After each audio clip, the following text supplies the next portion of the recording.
हम एक नया ट्रेंड देख रहे हैं कि आप ज़रा हट के मुद्दे उठा रहे हैं इस बार पार्लियामेंट में।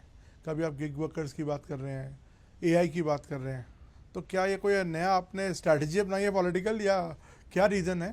तो मैं अपना इंटरव्यू शुरुआत पहले ही इस समय की जो प्रेसिंग इशू थी इंडिगो, हमने देखा एक मेजर क्राइसिस हुआ। इसको आप किस तरह से एनालाइज करते हैं? मैंने जब मैं रिसर्च कर रहा देखा आपने पहले भी ये मुद्दा उठाया है तकरीबन 1 साल पहले।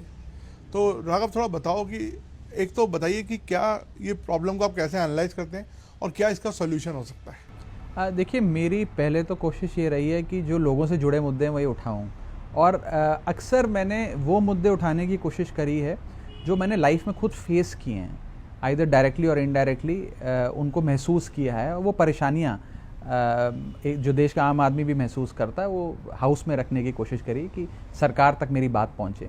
आपने एविएशन सेक्टर की बात करी।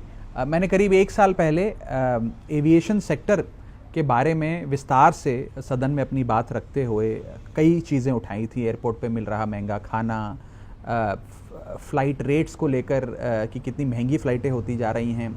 उसके बाद ख़ास तौर पे जो आज के परिप्रेक्ष्य में बहुत रेलेवेंट चीज़ है कि India's aviation sector is suffering from a monopolistic situation.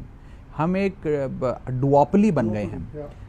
जैसे मोटे मोटे तौर पर सारी फ़्लाइट्स या तो एयर इंडिया या इंडिगो ऑपरेट करता है। स्पाइस जेट का मार्केट शेयर तो 4-5% पे सीमित है, और 70% of India's aviation sector is controlled by Indigo. Commercial airlines Indigo उड़ाता है। तो ये दिखाता है कि अगर एक इंडिगो फेल होता है, बंद होती है, तो उसकी एक बार्गेनिंग पावर, या मैं थोड़ी क्रूड लैंग्वेज में कहूँ तो ब्लैकमेलिंग पावर इतनी बढ़ जाती है कि वो सरकार को या डीजीसीए को भी अपने घुटनों पे ला खड़ी करती है। FDTL रूल्स जिनके चलते ये तमाम प्रॉब्लम्स एक इंडियन पैसेंजर ने फेस करी, इंडिगो की तमाम फ़्लाइट्स कैंसिल हुई, वो करीब करीब जनवरी 2024 में फ़र्स्ट टाइम इंट्रोड्यूस करे गए थे। यानी कि 2 साल लगभग DGCA के पास और एयरलाइंस के पास थे उनकी तैयारी करने के लिए और लागू करने के लिए। फिर भी हम उसमें कहीं ना कहीं विफल रहे। मुझे लगता है कि DGCA और मुस्तैदी से काम कर सकता था। और इसमें एक फाइनेंशियल कॉस्ट तो है कि भैया आपने टिकट बुक कराई, आप जहाज़ पे नहीं चढ़ सके, आपकी फ़्लाइट कैंसिल हो गई और इंडिगो ने वो आपको पैसा रिफ़ंड कर दिया। एक बहुत बड़ी इनकन्वीनियंस की कॉस्ट भी होती है। जैसे मान लीजिए किसी को जॉब इंटरव्यू के लिए जाना था, वो वहाँ नहीं पहुँच पाया। किसी के घर में इमरजेंसी, हेल्थ इमरजेंसी थी, वो अपने किसी रिश्तेदार से जो आखिरी सांसें ले रहा है अस्पताल पहुँचना चाहता था, वहाँ नहीं पहुँच पाया।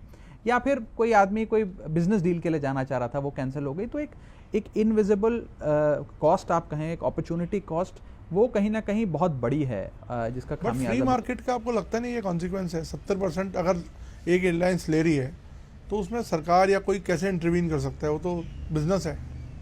देखिए, अगेन इट्स फ्री मार्केट, इसमें कोई दो राय नहीं है, लेकिन सेक्टर ओपन अप ऐसे होना चाहिए कि प्रोत्साहन मिले और लोगों को और कंपनीज को कि वो भी इंडियन एविएशन सेक्टर में आकर हिस्सा लें।